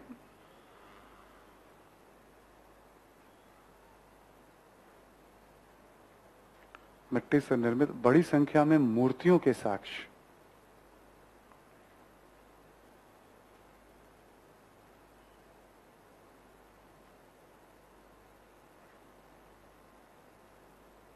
ठीक है, बड़ी संख्या में मूर्तियों के साक्ष्य। ये मैं मूर्ति कला में आपको बताऊंगा, बट शिल्प का भी एक हिस्सा होता है। अब जैसे मेंस हम राइटिंग करेंगे तो शिल्प अलग से तो पूछेगा नहीं, इकोनॉमी मान लो पूछा, इतना हमें नहीं बताना, हम एक बता देंगे इकट्ठे कि भाई बड़ी संख्या में शिल्प प्रचलित हैं, जैसे धातु के उपकरण, बर्तन, मिट्टी के बहुत सारे शिल्प हो गए, मूर्तियां, ईंटों का निर्माण, कपड़ों का निर्माण, मोहरे, मन के इत्यादि का निर्माण, बस बात खत्म। जो नॉर्मल इकोनॉमी पूछ रहा है तो एक आधा कोई प्रमाण हमने दे दिया कहीं पे।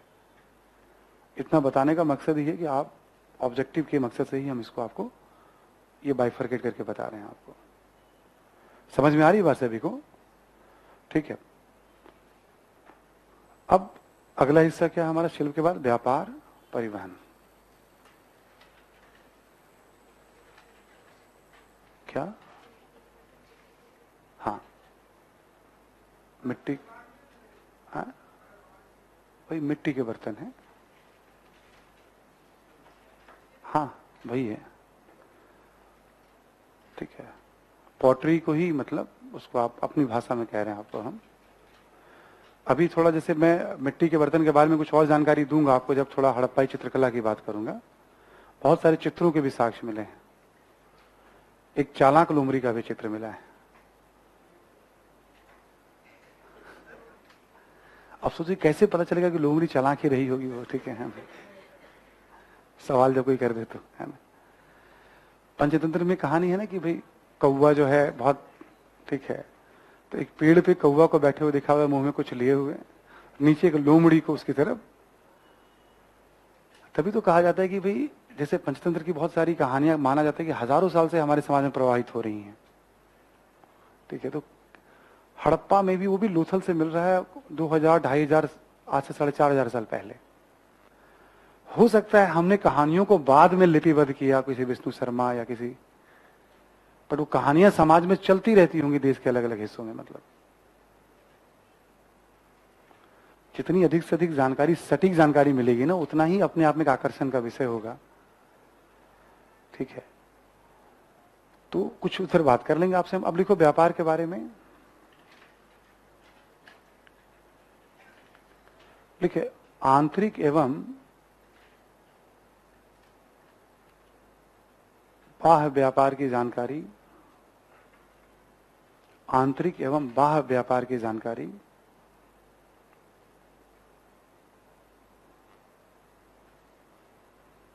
ठीक है।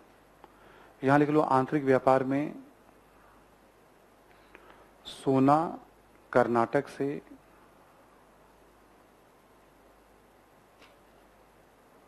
ठीक है, ऐसा संपर्क रहा होगा कि सोना कर्नाटक से, दूसरा कोई सोर्स है नहीं। कॉमा देकर लिखें आप। तांबा राजस्थान के खेतड़ी खान,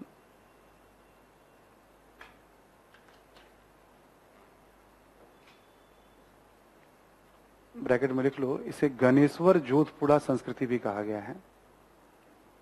खेतड़ी खान, इसे लिख लो आप गणेश्वर जोधपुरा संस्कृति।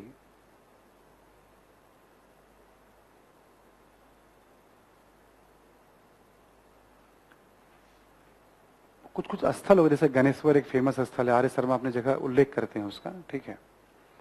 इसी में लिखो टीन अफगानिस्तान,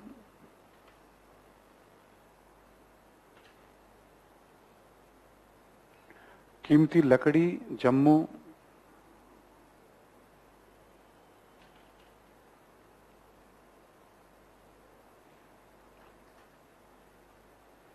सिलखड़ी राजस्थान एवं गुजरात, सिलखड़ी राजस्थान एवं गुजरात,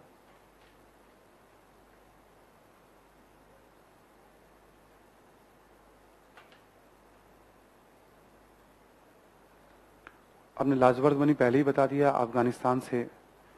तो आपस में भी ट्रेड करते होंगे ये, मतलब इन वस्तुओं का। देखो एक तो बहुत एस्टैब्लिश्ड है कि गांवों से शहर की तरफ व्यापार होता होगा अनाज का, किसान लेकर के आते होंगे, उसे बेचते होंगे, जो भी सिस्टम रहा होगा, उस पर तुम बात ही नहीं करो, अंडरस्टैंडिंग है वो। ये सब वस्तुएं मिल रही हैं अलग अलग शहरों में, इसका मतलब यहां से बाकी जगहों पे उसे हड़प्पाई अंचल में आयात निर्यात होता था। बाह्य लिखो आप, बाह्य व्यापार में, एक्सटर्नल ट्रेड में, एक्सटर्नल ट्रेड में लिखो आप देखिए, मेसोपोटामिया के अभिलेख से पता चलता है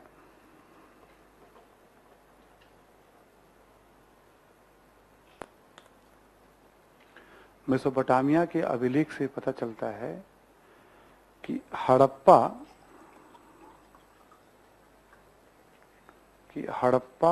या मेलुहा, हड़प्पा के लिए उसमें मेलुहा वर्ड यूज किया गया है।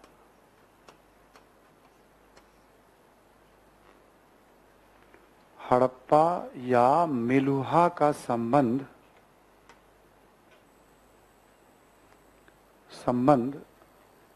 लिखेंगे आप दिलमुन। दिलमुन हो गया आपका बहरीन, दिलमुन, मगान, ओमान हो गया आपका,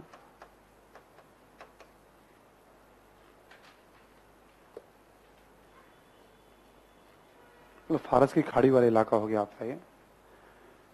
मेसोपोटामियाई अभिलेख से पता चलता है कि हड़प्पा का संबंध दिलमुन, मगान इत्यादि क्षेत्रों से भी था।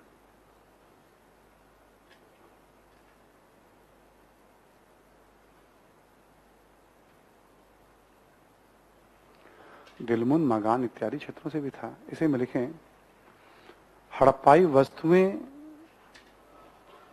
इन क्षेत्रों में मिली हैं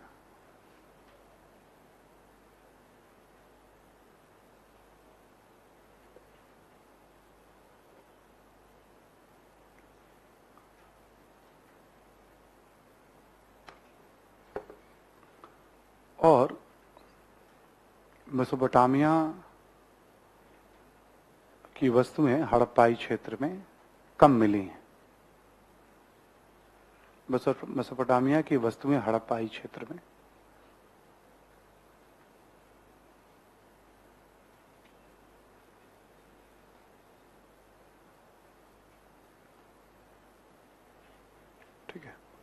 कम मिलती है, हड़प्पा की ज्यादा मिलती है, उनकी वस्तुएं कम मिलती है। शायद नष्ट हो गई होगी जो भी चीजें आती होंगी, है ना। पर व्यापार तो रहा था। ये वहां के अभिलेख को पढ़ा जा चुका है, उसमें क्लियर है कि हड़प्पा से किन किन चीजों को मंगाते थे, उन सबका उल्लेख है उसमें। ठीक है, तो ये हो गया व्यापार। अगला पॉइंट लिखें इसी में आप, स्थल एवं जल दोनों ही मार्गों से व्यापार।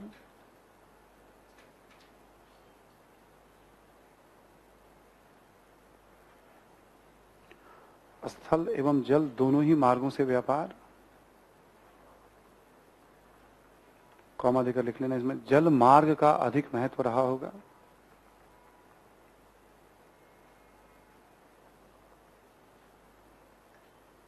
जल मार्ग का अधिक महत्व रहा होगा।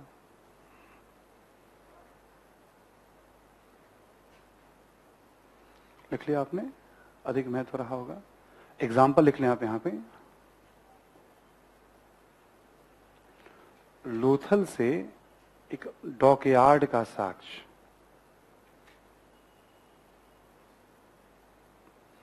डॉकयार्ड, इसकी तस्वीर मिल जाएगी छठी वाली किताब में भी आपको, बहुत ठीक है।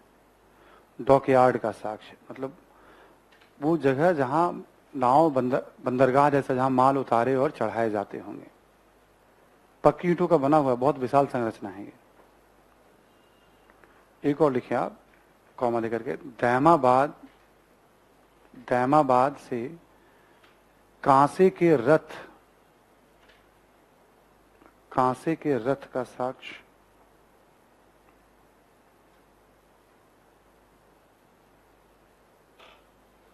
इससे पता चलता है कि बैलगाड़ी, रथ जैसे वाहन भी मतलब सब चलते होंगे स्थल मार्ग में। और जल मार्ग में तो नौ परिवहन के साथ मिट्टी के तो नौकाएं बहुत सारी मिल रही हैं, क्योंकि सारी की सारी सभ्यता, शहर सब नदियों के किनारे ही तो हैं। तो व्यापार में जल मार्ग का ही अधिक महत्व रहा होगा। और अगला पॉइंट लिखें आप, सिक्कों के साक्ष्य नहीं मिलते हैं।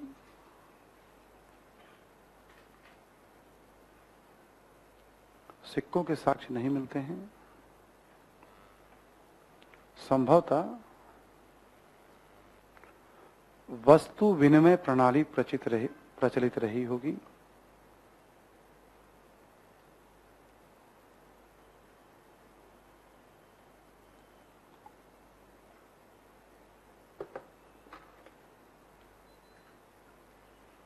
वस्तु विनिमय प्रणाली प्रचलित रही होगी। ठीक है, एक और लिखें आप, बड़ी संख्या में शहरों के साक्ष्य,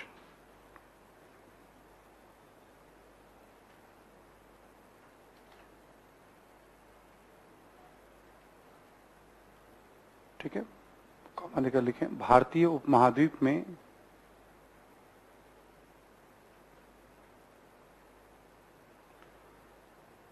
प्रथम शहरीकरण के साक्ष्य, भारतीय उपमहाद्वीप में प्रथम शहरीकरण के साक्ष्य, ठीक है, शहरीकरण के साक्ष्य, ठीक है, ये भी ध्यान रखने वाली बात है। अब शहर का मतलब हमने क्या बताया, गैर कृषि कार्यों में संलग्न आबादी, कोई शिल्प में हो, कोई व्यापार में हो, कोई प्रशासन हो, कोई लिपिक हो, किसी भी तरह का वर्ग हो सकता है वो। शिल्प में भी बहुत सारे शिल्प से जो लोग रह रहे हैं, मतलब ठीक है, प्रशासन करने वाले वर्ग हो, है ना, कर्मचारी, अधिकारी, साफ सफाई करने वाला वर्ग, हर तरह के वर्ग, खेती वाले नहीं। तो गैर कृषि कार्यों में संलग्न आबादी, वैसे प्रमाण मिलते हैं। तो प्रथम शहरीकरण, कांस्युगीन शहरीकरण भी कहा जाता है इसे। अब शहरों का पतन हो गया, इसके बाद बुद्ध काल में दोबारा हमें शहर मिलेंगे, जब हम आगे पढ़ेंगे हम टॉपिक नंबर 5 में। उसको दूसरा शहरीकरण कहा जाता है, गंगा घाटी का शहरीकरण। इसे पहला शहरीकरण माना जाता है। ठीक है, तो ये है हड़प्पाई इकोनॉमी से जुड़ी हुई कुछ बातें। क्या क्या देखा हमने, एक बार रिवीजन कर ले हम लोग हड़प्पाई इकोनॉमी पे। पहला हमने देखा एग्रीकल्चर के बारे में कि कृषि के बिना तो संभव ही नहीं है शहरीकरण। कुछ शहरों से भी प्रमाण मिलते हैं खेती संबंधित, पशुपालन संबंधी भी प्रमाण शहरों से मिलते हैं।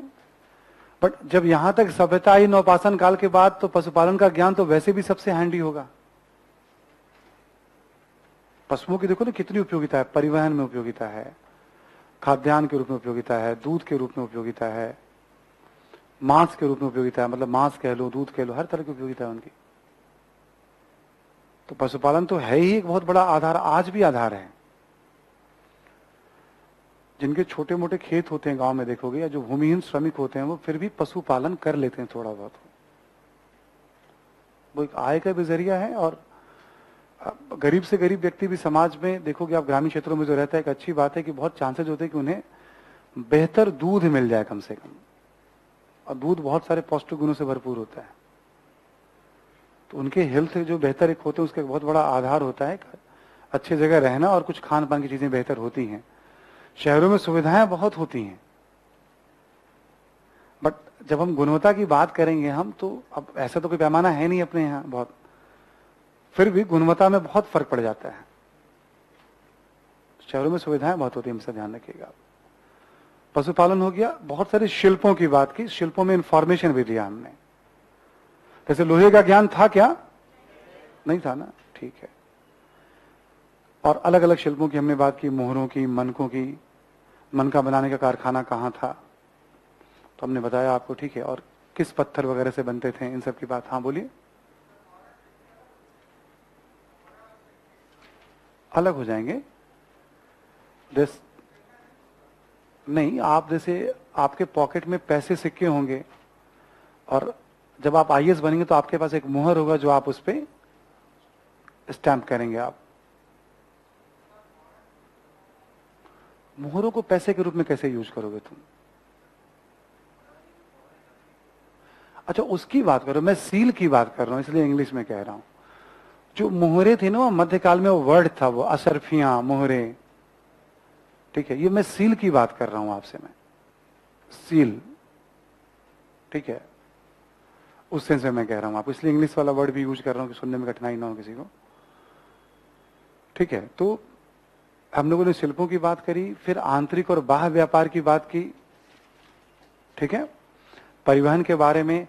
इसी में ना इंफॉर्मेशन बढ़ते चले जाते हैं, कहीं ना कहीं से, जैसे कहीं बैलगाड़ी के चक्कों का प्रमाण मिला है, कहीं इक्का गाड़ी का प्रमाण मिला, ऐसे करके ना इंफॉर्मेशन बढ़ते चले जाते हैं।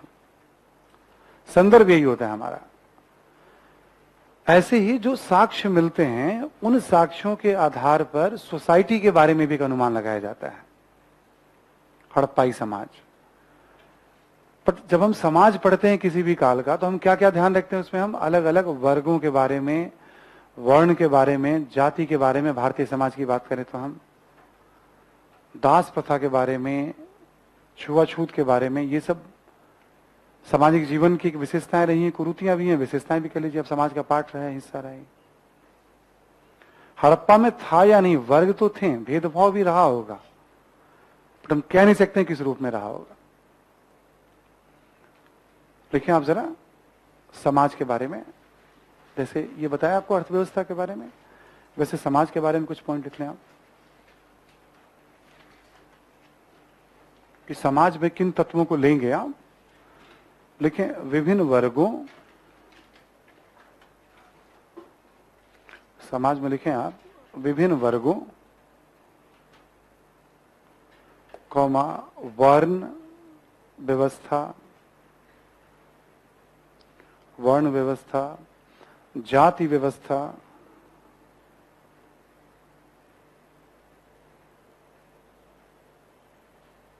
ठीक है, वर्ण व्यवस्था, जाति व्यवस्था, छुआछूत, दास प्रथा,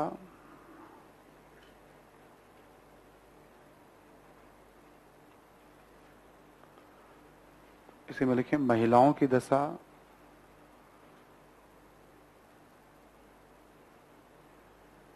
आवासीय संरचना,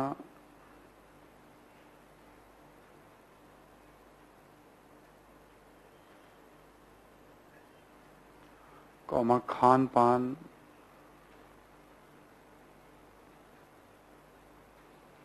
कौमा पहनावा,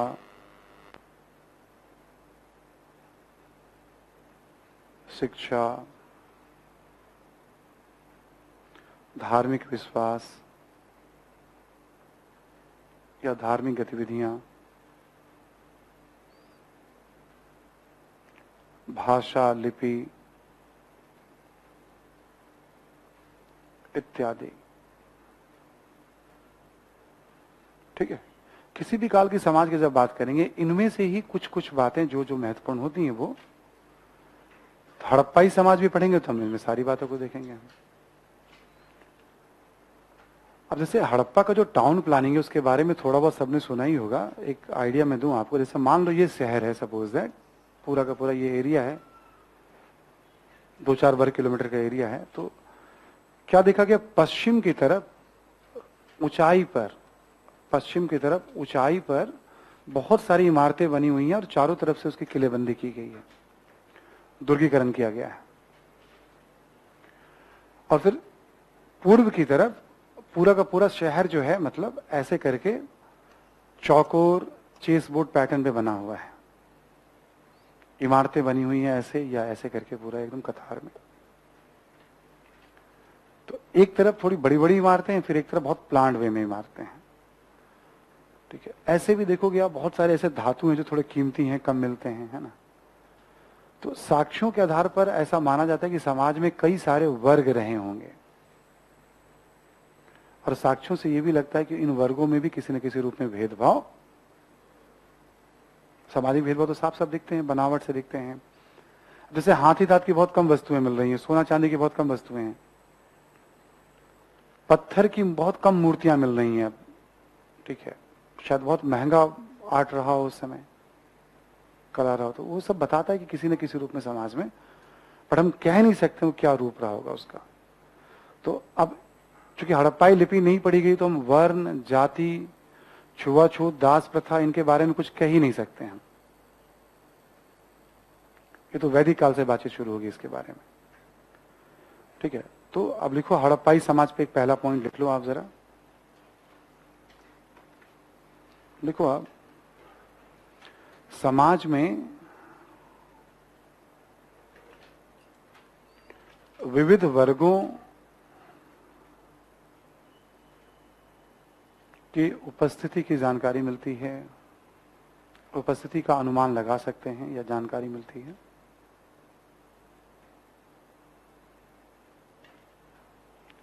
जैसे जैसे शासक वर्ग,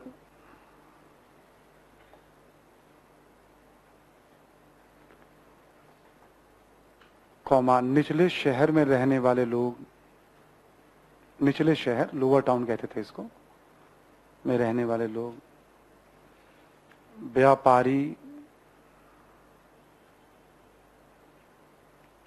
शिल्पी,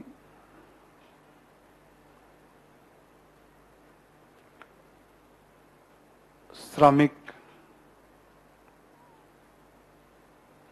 किसान इत्यादि। ठीक है, लिपिक वगैरह भी, जब लिपि है तो वे लिखने वाले लोग भी रहे होंगे। इन सब वर्ग समाज में हैं। खेती है तो किसान भी रहे ही होंगे, मतलब। ठीक है, अगला पॉइंट लिखो इसी में। साक्ष्यों से सामाजिक भेदभाव के भी कुछ संकेत मिलते हैं।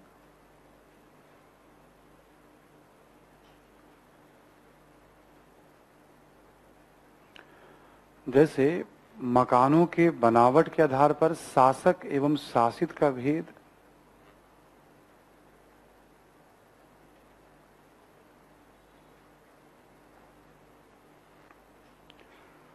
शासक एवं शासित का भेद मकानों के बनावट के आधार पर।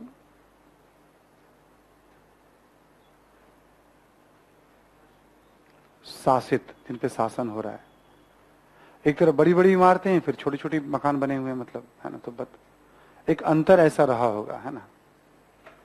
हड़प्पा में बहुत छोटे छोटे कमरे मिले हैं, जैसे झुग्गी झोपड़ी वगैरह होते हैं, जहां गरीब लोगों का, श्रमिकों का निवास। तो माना जाता है कि हड़प्पा से श्रमिकों के रहने वाली छोटी छोटी, मतलब, मकान भी मिल रहे हैं, है ना। इसी में लिख लें कॉमा लेकर के आप। देखिए, कीमती धातुओं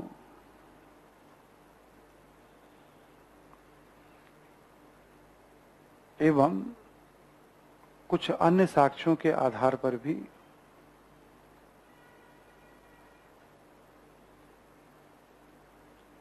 समाज में वर्गीय विभाजन का अनुमान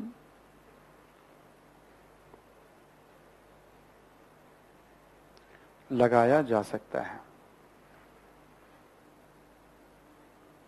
कुछ अन्य साक्ष्यों के आधार पर भी। जैसे पत्थर की मूर्तियां किसी के पास हैं, हाथी दांत हैं, आभूषण हैं कीमती, तो लिखने की जरूरत नहीं है, बस समझना है आपको। वो सब आगे भी चर्चा भी दूसरे खंड में आ भी जाएंगे एग्जाम्पल आपके। तो अलग अलग वर्ग हैं समाज में, कह सकते हैं हम। समाज में विभाजन किसी न किसी रूप में है, कह सकते हैं हम। और फैलना चाहे तो कह देते हैं जाति प्रथा वर्ण, सब दावे से नहीं कह सकते था नहीं था, बट लिखने की जरूरत नहीं है इन सबको। जो है हम उसी की बात कर रहे हैं हम। तो जैसे हमने जो ढांचा बताया ना आपको समाज के बारे में, भाषा लिपि जैसे क्या रही होगी, तो लिपि के बहुत सारे साक्ष्य मिलते हैं हमें। हम कह नहीं सकते, हम जो हम बात कर रहे हैं भाषा हो गई, जो लिखते हैं वो लिपि हो गई। ठीक है, ये भाषा और ये लिपि। तो लिपि के साक्ष्य मिलते हैं तो ऑब्वियस बोलते भी लोग होंगे जब साक्ष्य मिलते हैं, तो, है ना। कौन सी भाषा रही होगी, और लिपि का नाम वैसे दिया गया बट पढ़ा नहीं जा सका उसे अभी तक, है ना। ठीक है, ऐसे करके ना जो पॉइंट्स मैंने लिखा है, हर पॉइंट्स पे कोई एक दो बिंदु और काम के एग्जाम्पल लिखेंगे हम, जो ऑब्जेक्टिव में काम आ सकते हैं। जारी रहेगी अगले क्लास में भी। ठीक है, तो अभी इस पे है, अभी पूरा लगेगा टाइम इस पे आपको, थोड़ा और 1.5-2 घंटे तो लग ही जाएंगे इसमें भी। और हड़प्पा भी चूंकि इंपॉर्टेंट टॉपिक है ये, है ना। तो अगले क्लास में हम लोग जब मिलेंगे तो नियम पता है ना, आप क्लास नोट्स अपना एंशिएंट हिस्ट्री का रिवीजन करके आइएगा, नंबर 1। और पढ़ सकते हैं आप आगे, जैसे छठी वाली किताब तो पढ़ सकते हैं, बहुत आराम से, बहुत अच्छी किताब है वो, सरल किताब है वो, है ना। तो उसको पढ़ के भी जितना आगे आ सकते हैं, जैसे हड़प्पा पूरा पढ़ लिया तो उससे आगे भी रीडिंग कर ली थोड़ी बहुत, है ना। एक आधा चैप्टर एडवांस में पढ़ लिया, थोड़ी जानकारी बनी रहेगी। ठीक है, जो मैं सिस्टम बना रहा हूं ना, बता रहा हूं, जिनका विषय वगैरह भी है ना, बस थोड़ा उनको और फैलना है। सिस्टम यही होता है एग्जाम का, बस थोड़ा फैलना होता है। और हिस्ट्री में ऑप्शनल में क्या, थोड़े डिबेट वाले पहलू को पकड़ना होता है। जीएस में और ऑप्शनल में यूपीएससी अंतर इतना ही करती है, थोड़ा विस्तार कहीं कहीं पे और थोड़ा डिबेट, उसको चिन्हित कर लेना, हाँ यहां डिबेट है तो उसको पढ़ लिया जाता है बस। वो तो अलग छोड़ो ना तुम, अभी इतनी बात बता रहा हूं मैं अभी, ठीक है। चलिए फिर, है ना, आज हम लोगों ने बहुत सिंपल है, नौपाषाण काल और हड़प्पा पे हमने बात ठीक ठाक कर ली है, बाकी बात हम लोग कर लेंगे अगली क्लास में। Thank you.